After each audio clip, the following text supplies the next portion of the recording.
Exodus 14.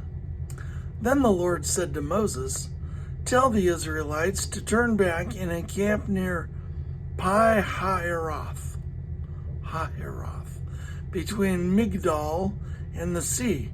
They are to encamp by the sea, directly opposite Baal-zephon. Pharaoh will think, the Israelites are wandering around the land in confusion, hemmed in by the desert, and I will harden Pharaoh's heart, and he will pursue them. But I will gain glory for myself through Pharaoh and all his army, and the Egyptians will know that I am the Lord." So the Israelites did this. When the king of Egypt was told that the people had fled, Pharaoh and his officials changed their minds about them and said, "What have we done? We have let the Israelites go and have lost their services." So he had his chariot made ready and took his army with him.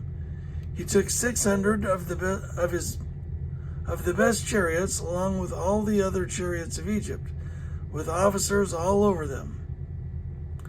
The Lord hardened the heart of Pharaoh, king of Egypt, so that he pursued the Israelites who were marching out boldly. The Egyptians, all Pharaoh's horses and chariots, horsemen and troops, pursued the Israelites and overtook them as they camped by the sea near Pi-hahiroth, opposite Baal-zephon. As Pharaoh approached, the Israelites looked up, and there were the Egyptians marching after them. They were terrified and cried out to the Lord. They said to Moses, "Was it because there were no graves in Egypt that you brought us to the desert to die?" Was it because there were no graves in Egypt that you brought us to the desert to die? What have you done to us by bringing us out of Egypt? Didn't we say to you in Egypt, 'Leave us alone, let us serve the Egyptians'? It would have been better for us to serve the Egyptians than to die in the desert." Moses answered the people, "Do not be afraid. Stand firm, and you will see the deliverance the Lord will bring you today. The Egyptians you see today you will never see again. The Lord will fight for you. You need only to be still."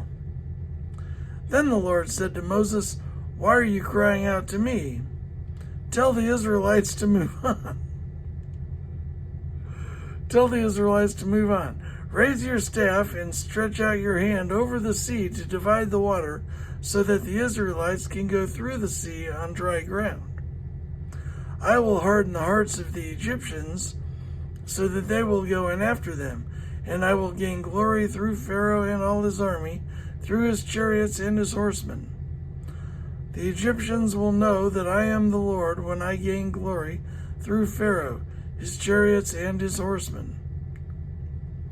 Then the angel of God, who had been traveling in front of Israel's army, withdrew and went behind them.